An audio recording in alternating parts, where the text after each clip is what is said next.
भाई मैं सुनील गावस्कर को ढूंढ रहा हूँ भाई। यहाँ पे मैं सुनील गावस्कर को ढूंढ रहा हूँ। कहाँ है जब उनकी ज़रूरत है यहाँ पे केएल राहुल को जाके ड्रेसिंग रूम में जाके उनको बोलना चाहिए स्टूपिड स्टूपिड स्टूपिड। मतलब क्या था ये, क्या ज़रूरत थी? कोई ज़रूरत थी नहीं था क्या? तुम बिना सेंचुरी किए ड्रेसिंग रूम चले जाते लंच में तो क्या टीम वाले धक्के मार के निकाल देते? कोई तालियां नहीं बजाता? क्या हो जाने वाला था? क्या दिक्कत है भाई? क्या ज़रूरत थी? कोई ज़रूरत नहीं थी, बिल्कुल ज़रूरत नहीं थी। मतलब लिटरली यहाँ चाहिए, मुझे चाहिए सुनील गावस्कर चाहिए ड्रेसिंग रूम में अभी के अभी। जो उसको दो चपेट लगाए, इतना अच्छा खेल रहे थे। मतलब पूरा टेस्ट मैच का वो था कि पहला सेशन रोहित ऋषभ पंत और केएल राहुल निकाल दे भाई। पहला सेशन निकाल दिया था, 3 बॉल बची थी, बस 3 बॉल बची थी। इंडिया का सेशन था और ऋषभ पंत इतनी इंजरी के बाद भी इतना बढ़िया खेल रहा था भाई। यार क्या करते हैं? और ये क्यों होता है? दिल्ली के लड़कों के साथ क्यों होता है कि 74 पे वो रन आउट हो जाते हैं? मुझे बताओ आप। लास्ट टाइम जब दिल्ली का लड़का 74 पे रन आउट हुआ था तो वो विराट कोहली एडिलेड में था, उसके बाद इंडिया 36 ऑल आउट हुई थी। आज ऋषभ पंत दिल्ली का लड़का 74 रन आउट हुआ है। क्या करेंगे अब? 36 पे रन आउट हो जाए ऑल आउट, क्या करेंगे? समझ में नहीं आ रहा है। क्या ज़रूरत थी यार? इतना अच्छा खेल रहे थे यार। राहुल एक सेंचुरी तेरी बन जाती दूसरे सेशन में। ऋषभ पंत रेडी ही नहीं था। ऋषभ पंत ने सिर्फ डिफेंड किया था कवर्स पे, इतना पास में था बेन स्टोक्स। और बेन स्टोक्स पे कैसे आप टेक ऑन कर सकते हो? It's like taking on Jadeja के थ्रोइंग आर्म पे संदेह नहीं करते भाई, वैसे ही बेन स्टोक्स के थ्रोइंग आर्म पे संदेह नहीं करते। और ऐसा चिढ़ा हुआ था Ben Stokes last half an hour, आपने अगर देखा होगा तो पूरा चिढ़ा हुआ था। मतलब कि उसकी बॉलिंग सही नहीं हो रही थी, उसका स्पिनर भी अच्छी बॉलिंग नहीं कर रहा था, वो चिल्ला रहा था सब पे, उसको वो बॉल भी नहीं दिखा कैच करने के लिए। और इतना फुल फ्रस्ट्रेट हो चुका था। अब वो आराम से जाके बैठा होगा ड्रेसिंग रूम में कि हाँ अब आओ, अब तो तुम्हारा पंत आउट हो गया है। अब नीतीश कुमार रेड्डी और इन लोग को आउट करना तो आसान है, क्योंकि उन लोग ये पिच पे तो टिक नहीं पाएंगे। अब केएल राहुल अब आउट होगा तो भाई बहुत ही बुरा होने वाला है।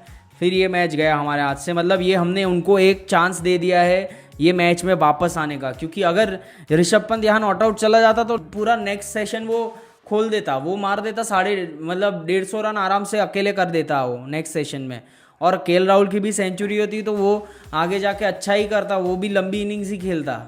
लेकिन अब ऋषभ पंत का विकेट मिल गया। अब इंग्लैंड के पास एक मोटिवेशन आ गया है कि भाई अब तो क्या, नीतीश कुमार रेड्डी, रविंद्र जडेजा, वॉशिंगटन सुंदर है, these are not proper batters. Nitish Kumar Reddy फिर भी आप बैटर बोल सकते हो, लेकिन उसका पिछला मैच अच्छा नहीं गया और लॉर्ड्स पे खेलने आ रहा है इतने सारे क्राउड के बीच में, आइकॉनिक टेस्ट मैच। हालांकि उसको आदत है, उसने एमसीजी में सेंचुरी मारा था बॉक्सिंग डे पे, तो उसको आदत है प्रेशर में खेलने की, बड़े मौके पे खेलने की।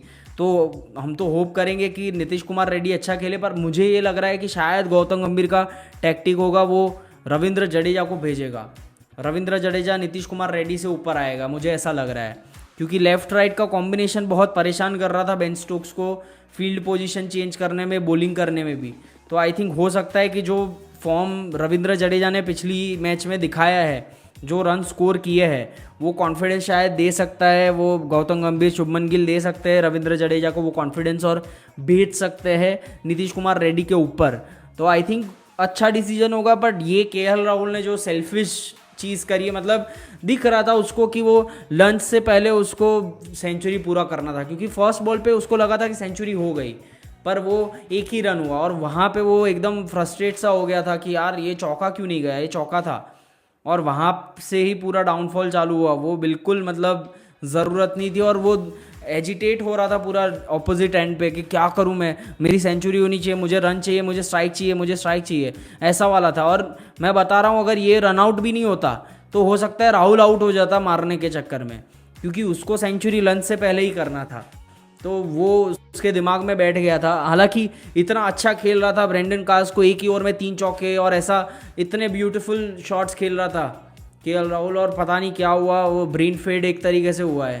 केएल राहुल का बहुत बड़ा ब्रेन फेड मूवमेंट हुआ है ये, और उसमें उसने ऋषभ पंत की लिखी हुई, बनाई हुई, ऐसी पूरी प्लेट में सर्व की हुई सेंचुरी वो ले गया। अब वो ऋषभ पंत को सेकेंड इनिंग्स में पता नहीं बैटिंग करने आ पाएगा, अगर आ पाएगा तो कैसी बैटिंग होगी, पिच की कंडीशन कैसी होगी, ये सब देखना पड़ेगा।